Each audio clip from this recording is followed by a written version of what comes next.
আমি আজকে শুরু করতে পারবো না। ছবি তুলতে পারবো না মানে? এটা কি ফাইজলামি শুরু করছো? Is it fun? হ্যাঁ, সবকিছু রেডি হয়ে গেছে, এখন তুমি বলতেছো ছবি তুলতে পারবে না? যদি আমার আপন ভাই হইতা তাহলে না করতে পারতা। এই কোম্পানি আমার একার কোম্পানি না, এটা তোমার নিজেরও কোম্পানি। কি এখন কেমন লাগছে? শেষ পর্যন্ত এক্স গার্লফ্রেন্ডের বিয়ে উপলক্ষে ফটোশুট করতে হচ্ছে। বাই দ্য ওয়ে, বিয়েটা কিন্তু আজকে না, কালকে হচ্ছে। তো এইসব কথা আমাকে বলছো না? তোমাকে বলবো না তাহলে কাকে বলবো? আমার এক্স বয়ফ্রেন্ড বলে কথা। কিভাবে পোজ দিয়ে ছবি তুলবো সেটা বলবেন না? কেমন ফটোগ্রাফার আপনি? তুমি একটা কাজ করো, আমার কোমরে হাত দিয়ে ছবি তুলো। এইভাবে ছবি ভালো উঠবে না, আপনারা পোস্ট চেঞ্জ করে আমি পোজে ছবি তুলবো। আমাদের ইচ্ছে আমরা এভাবে ছবি তুলছি, আপনি কিছু ছবি তুলুন। আচ্ছা আমরা কি হাসবো নাকি এভাবেই ঠিক আছে? আপনাদের যা ইচ্ছা আপনারা ভাই। আমার দিকে তাকিয়ে হাসো, চোখে চোখ রেখে। কি ছবি তুলেছেন এগুলো? একটা ছবিও ভালো হয়নি। ছবি তোলার সময় মনোযোগ কই থাকে? মনোযোগ দিয়ে ছবি তুলতে পারেন না? দেখি দেখি হাসো। বাবা কি এই মেয়েটার ছবি তো ভালো উঠে কিভাবে? এই মেয়েটা সুন্দর না ক্যামেরাটা সুন্দর, কোনটা? তুলো তো। মানে তুমি দেখো একটা ছবিও সুন্দর হয়নি, তুমি তুলেছো তাই তোমার কাছে সুন্দর লাগছে। কি ব্যাপার? কি সমস্যা তোমার? তুমি এরকম করতেছো কেন? সমস্যা মানে কি এমন করছি আমি? এরকম মুড অফ করে আছো কেন? আমরা এখানে কাপল ফটোশুট করতে আসছি, এমন ভাবে ছবি তুলতেছো যেন মরা বাড়ির ছবি তুলতে আসছো। হাসতে পারো না তুমি? না আমি হাসতে পারি না, এখানে আমার ছবি তোলা হচ্ছে না যে আমাকে হাসতেই হবে। ও হ্যাঁ, হাসবে কি করে? তোমার তো কষ্ট লাগতেছে তাই না? আমার কষ্ট লাগবে কেন? আমার কোনো কষ্ট নাই, আমি এখানে আমার প্রফেশনাল কাজ আসছি, আমার কষ্ট লাগার কি আছে এখানে?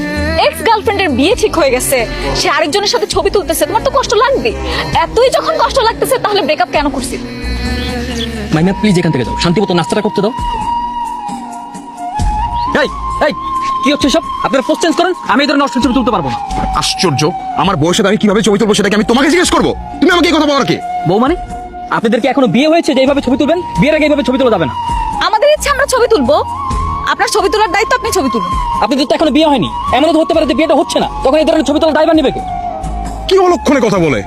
মানে এই তুমি না ফটোগ্রাফার প্রফেশনাল, তুমি যে কাজটা করতে আসছো সেই কাজটা করো, উল্টাপাল্টা কোনো কথা বলো না, ঠিক আছে? ভাই আমি বললাম তো আমি এই ধরনের ছবি তুলতে পারবো না, প্লিজ। আপনাকেই ছবি তুলতে হবে, তাড়াতাড়ি আমাদের ছবি তুলুন। দরকার পড়লে আমাদের বাসর ঘরের ছবি আপনাকে দিয়ে তুলাম। আমি কাজ করি ঠিক আছে, তার মানে এই না আমাকে যা বলা হবে আমি তাই শুনি, তাই করো। আমি এই ধরনের ছবি তুলতে পারবো না, এই ধরনের ছবি তোলা আমার রুলস এন্ড এথিক্সের বাইরে। আচ্ছা বুঝলাম রুলস এন্ড এথিক্স এর বাইরে, কিন্তু তোমাকে এখন আমি যেটা বলতেছি তুমি সেটাই করবা, কারণ তুমি প্রফেশনে আসছো, ঠিক আছে? করো। ভাই আপনি যতই যাই বলেন না কেন, যতই ধমক দেন না কেন, আমি পারবো না, আমি বলছি না। আমরা তুলতে চাই, এগুলো আমরা স্মৃতি হিসেবে ধরে রাখবো। কি হয়েছে স্যার? ম্যাডাম মেহেদি, তুমি তর্ক করছো কেন? তর্ক মানে? আপনার ফটোগ্রাফার উল্টাপাল্টা কথা বলতেছে, সে ছবি তুলবে না। মেহেদি, আমি লক্ষ্য করছি সকাল থেকে তুমি উল্টাপাল্টা কাজ করছো, এখন আবার বলতেছো ছবি তুলতে যাচ্ছ না কেন? ভাই তারা যেভাবে ছবি তুলতে চাচ্ছে সেভাবে ছবি তোলা সম্ভব না, আমি সেভাবে কখনো ছবি তুলিনি আর তুলবো না।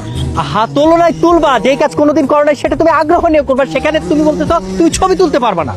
ভাই দেখেন তাড়াতাড়ি করেন, হলুদ রাতের বেলা, বেলা ঘুরিয়ে যাচ্ছে, এখন সময় নাই ভাই। বোঝান আপনার ফটোগ্রাফারকে, এখানে শেষ করে আমাদের হলুদের প্রস্তুতি নিতে হবে।